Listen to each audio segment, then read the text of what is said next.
How to bridge subwoofers. The term bridging subwoofers is a bit misleading. The phrase actually refers to wiring the subwoofers up to a bridged amplifier to produce fuller, deeper bass. This generally leads to a superior sonic experience coming from your home or car stereo system. Learning the ins and outs of a bridged circuit is important, though, as an improper setup can damage your equipment. Method 1. Preparing to wire your subs to a bridged amp. 1. Locate the specification labels for your system. Your amp should have a label near the speaker output jack that indicates the output power, measured in watts, and the minimum impedance, measured in ohms. Be sure that you use the values for bridged mode. It is usually double the minimum impedance as stereo mode, meaning you need a much high impedance to run a bridged system, and up to 4 times the power output. Your subwoofers should also be labeled with an impedance value, in ohms, and a value indicating the maximum power input that they can handle, in watts. The majority of amps on the home theater market are only stable at 4 ohms when bridged. Most car stereo amplifiers can do 2 ohms. 2. Write down these values. You should have at least 4 different values written down. Amp bridged output power. Amp bridged minimum impedance. Speaker power rating. Speaker impedance. 3. Calculate the total impedance of all of your speakers. To do this, you should add together the speaker impedance number for all of your speakers. You want the impedance to be at least equal to the minimum impedance value of your amp on each channel, but not to exceed 16 ohms unless your amp is specifically rated for impedance values above 16 ohms. The formula for finding total impedance for speakers wired in series is Z1 plus Z2 plus Z3 equals total, where Z is the impedance of a given speaker. For example, if you have 3 speakers with impedance values of 4 ohms, 6 ohms, and 8 ohms, your total impedance wired in series would be 18 ohms, 4 plus 6 plus 8 is equal to 18. The formula for finding total impedance of speakers wired in parallel is a little trickier. It is Z1x Z2x Z3, Z1 plus Z2 plus Z3 equals total. So say you have 2 speakers with impedances of 6 ohms and 8 ohms. This time it would look like this. 1. Multiply the values. 6 times 8 is equal to 48 ohms. 2. Add the values. 6 plus 8 is equal to 14 ohms. 3. Divide the top by the bottom to find your total impedance. 14 equals 3.43 ohms, rounded. You can also use an impedance calculator, such as this one. 4. Calculate the power each speaker will receive. This will be based upon the total impedance and the power output of your amplifier. You can use variations of Ohm's law to do the calculations yourself, or you can refer to the online calculator above. You do not want to overpower and blow your speakers. 5. Verify that your amp has enough power for your subs. The output power should be stamped near the output jack on your amplifier and measured in watts. Your speakers should also be labeled with a wattage.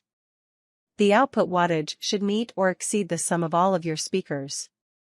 For example, if you have 2 subs that each pull 200 W, you would want an amp that produces a minimum of 400 W. Ideally, you would have an amp that produces more than what is required. This is referred to as headroom and helps to avoid clipping. 6. Unplug your equipment. Wiring powered devices can be dangerous. If you are working on a car stereo system, you can simply disconnect the battery terminals. Method 2. Wiring single voice coil subs to a bridged amp. 1. Get a roll of stereo wire. You will need this wire to make the connections from your amplifier to your subwoofers. 12 to 16 gauge speaker wire is recommended for use with subwoofers. See how to wire speakers for tips on connecting speaker wires. 2. Wire the amplifier to the subwoofers. Check to see which two terminals are used for bridge mode on your amplifier. This will be labeled on the amp. Wire the first sub by running a wire from the positive terminal on the amp to the positive bridge terminal on the sub. 3. Wire the second subwoofer to the first subwoofer. If you wish to wire them in series, run a single wire from the negative terminal of the first sub to the positive terminal of the second sub. If you wish to wire them in parallel, you will run two wires between the two subs. The first will connect the two positive terminals, and the second will connect the two negative terminals. 4. Complete the circuit. Connect the wire from the second sub's negative terminal to the negative bridge terminal on the amp. This will complete the circuit whether you are wiring in parallel or in series. Method 3. Wiring dual voice coil subs to a bridged amp. 1. Wire the amplifier to the first subwoofer. The wiring here will be similar to wiring a single voice coil (SVC) subwoofer. The difference to remember is that dual voice coil (DVC) subs have two coils, and thus 4 input terminals. 2 of them are positive and 2 are negative. Choose one of the positive terminals and connect it to the positive bridge terminal of the amp. 2. Connect the two coils. Just like wiring two separate speakers, the two coils within your DVC can be wired in series, increasing the sub's impedance, or in parallel, decreasing the sub's impedance. If you are wiring the coils in series, then run a wire from the positive terminal of the first coil, the one wired to the amp, to the negative terminal of the second coil, and from the negative terminal of the first coil to the positive terminal of the second. If you are wiring the coils in parallel, then run a wire from the first positive terminal to the second positive terminal and a wire from the first negative terminal to the second negative terminal. 3. Wire the second subwoofer to the first subwoofer. Again, you have the series versus parallel debate. If you choose to wire the subs in series, connect the negative end of the second coil in the first sub to the positive end of the first coil in the second sub. These circuits can get complicated fast. Next, connect the negative end of the first coil to the positive end of the second coil. Finally, connect the negative end of the second coil to the negative bridge terminal on the amp. If wiring in parallel, connect the negative end of the first sub second coil to the negative end of the second sub second coil.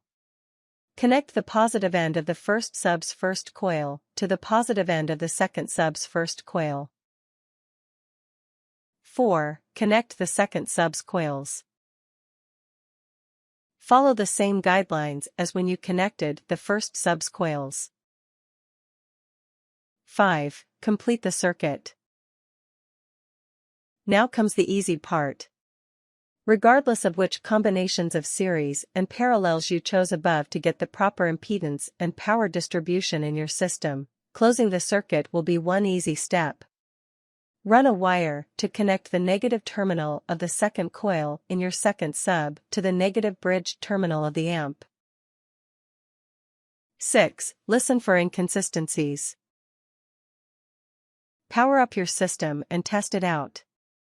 Start at a low volume and then slowly increase it to listen for anything that doesn't sound right, like static or a difference in volume between the two subwoofers. If the bass and sub-bass are quiet or not present at all, something is mis-wired. Tips. For tips on the best way to set up your home network, see how to wire speakers. Experts recommend using two identical subwoofers for optimal sonic quality.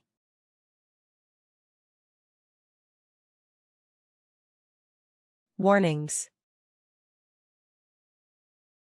Use caution when wiring any electrical devices. Things. 2 subwoofers. Mono amplifier. Stereo wire, 12, 16 gauge recommended.